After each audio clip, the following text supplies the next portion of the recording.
breaking rocks out here on the chain gang, breaking rocks and serving.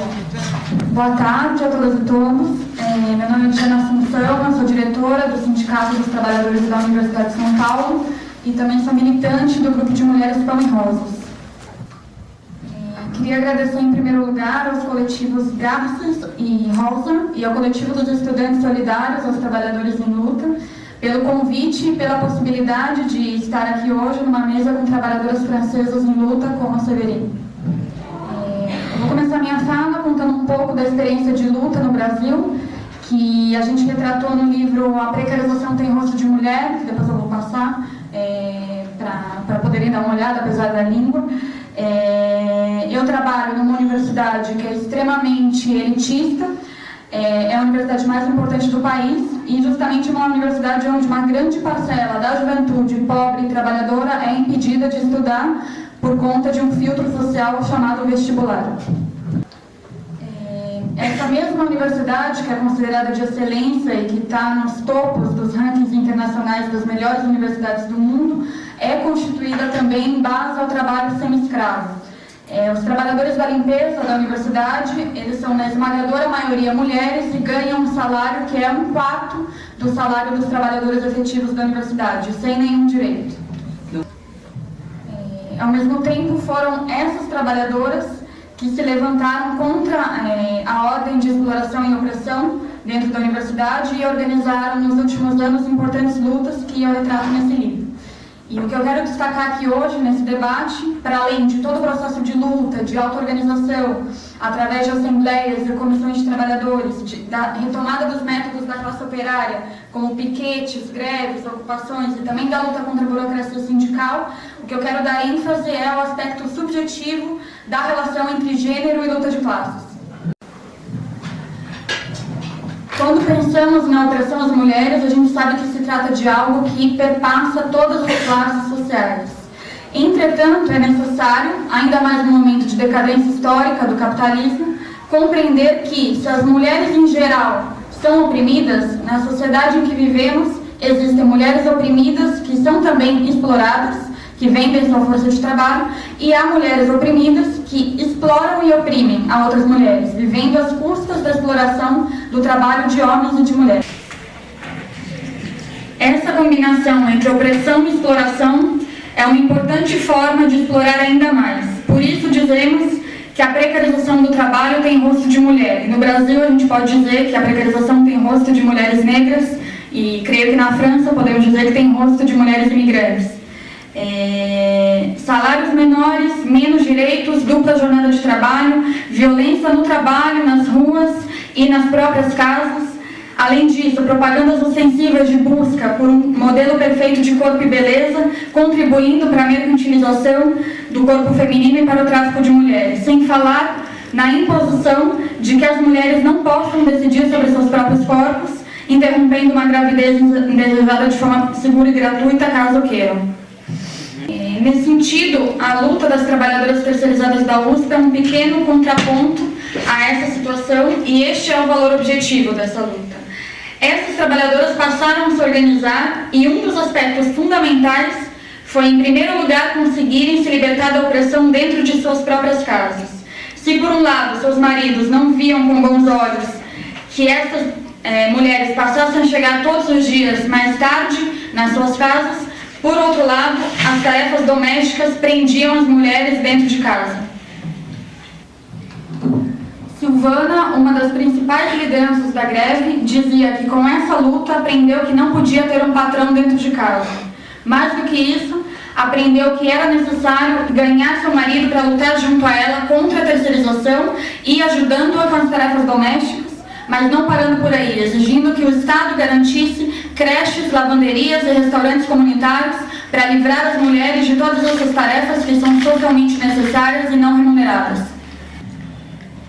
Outra trabalhadora, em meio a essa luta, comentou com uma das estudantes que as apoiou durante todo o processo que tinha deixado de sonhar com a louça, com a limpeza, com a roupa para passar e que agora sonhava com a assembleia, com a luta, com os estudantes apoiando. Este é um grande exemplo de como a luta impacta na subjetividade das mulheres trabalhadoras e também de como os estudantes, em aliança com os trabalhadores, como o coletivo de estudantes vem fazendo aqui na França, podem cumprir um grande papel. Ao mesmo tempo, num outro processo de luta, onde a maioria dos trabalhadores, nesse caso, eram homens, a estudante que esteve na linha de frente do apoio era uma jovem travesti. Sua experiência foi uma pequena amostra de como a classe operária pode se fortalecer no combate à opressão quando os operários em luta, diante de comentários homofóbicos sobre essa estudante, que era travesti, a defenderam, dizendo que ela tinha vindo nos apoiar, reconhecendo também seu próprio gênero. De classes, a luta contra a opressão às mulheres e também contra a homofobia se coloca de forma a unificar os trabalhadores e não a dividi-los. Quem se utiliza da opressão para dividir os trabalhadores é a própria burguesia. Ao contrário, é necessário lutar contra a opressão entre os próprios trabalhadores, mas sabendo que somente a unidade entre trabalhadores e trabalhadoras será capaz de dar uma saída progressiva ao problema da opressão. Como dizia Alexandra Kollontai, uma das importantes dirigentes da Revolução Russa, enquanto para as feministas burguesas a conquista da igualdade de direitos com os homens no marco do mundo capitalista atual representa um fim suficientemente concreto em si mesmo, a igualdade de direitos no momento atual para as mulheres proletárias é apenas um meio para avançar na luta contra a escravidão econômica da classe trabalhadora. As feministas burguesas veem os homens como o principal inimigo, pelos homens terem se apropriado injustamente de todos os direitos e privilégios para si, deixando para as mulheres somente as amarras e obrigações. Para elas, a vitória se ganha quando um privilégio que antes era desfrutado exclusivamente pelo sexo masculino passa a ser concedido também ao sexo feminino. E Alexandra Kollontai continua: as mulheres trabalhadoras têm uma postura diferente. Elas não veem os homens como o inimigo e o opressor. Ao contrário, pensam nos homens como seus companheiros e compartilham com elas a monotonia e a rotina diária e lutam com elas por um futuro melhor. A mulher e seu companheiro masculino são escravizados pelas mesmas condições sociais, as mesmas odiadas amarras do capitalismo oprimem sua vontade e os privam dos prazeres e encantos da vida. Nós, que nos organizamos num grupo de mulheres pão-e-rosas, consideramos fundamental encarar a luta de gênero a partir de uma perspectiva da classe trabalhadora, inserida na luta de classes. Não acreditamos que seja possível nos emanciparmos como mulheres em um mundo capitalista baseado na exploração e na desigualdade. As experiências de lutas das mulheres trabalhadoras, como as que estão ocorrendo hoje na França, para nós têm um enorme valor, pois permitem as mulheres se colocarem como sujeitos, sendo parte de uma mesma classe trabalhadora e justamente por isso fortalecidas para também combater a opressão no seio de sua própria classe. Por isso damos tanta atenção ao tema da precarização do trabalho, que atinge principalmente as mulheres, mas também para o tema do direito ao aborto, que no Brasil é proibido por lei com pena de prisão, obrigando na prática que as mulheres pobres e trabalhadoras façam abortos clandestinos em condições insalubres, levando à morte e a mutilações. Uma agrupação de mulheres no Brasil, não poderíamos deixar de denunciar que mulheres no poder, como Dilma Rousseff, presidente do país, mas também como Angela Merkel, da Alemanha, ou Hillary Clinton, dos Estados Unidos, são mulheres que exploram e oprimem, e por isso não tem nada em comum, para além do fato de sermos todas mulheres, com as milhões de trabalhadoras terceirizadas ou com as mulheres das ex-colônias regularmente invadidas e ocupadas por tropas imperialistas, como atualmente em Mali. Com nossa luta, queremos conquistar não apenas a igualdade perante a lei, mas também a igualdade perante a vida, o que só pode se dar questionando este sistema de miséria e exploração que já se encontra em decadência, com uma crise criada por ele próprio. Por isso, o grupo de Mulheres Pão-e-Rosa se apoia nos exemplos avançados da luta de classes, resgatando a tradição das mulheres revolucionárias socialistas dos séculos XIX e XX, que lutavam não apenas pelos direitos das mulheres, mas por uma transformação radical da sociedade.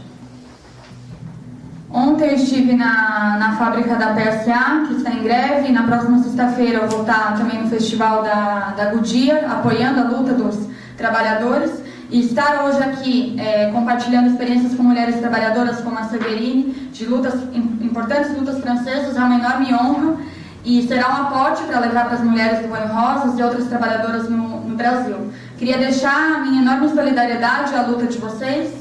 ao apoio dos estudantes também, aqui da França, que é um país da tradição das mulheres da Comuna de Paris, que colocavam medo nos governos e nos patrões por sua força e organização na luta pelo direito das mulheres, mas também na luta que conquistou a primeira experiência de poder dos explorados na história. Obrigada.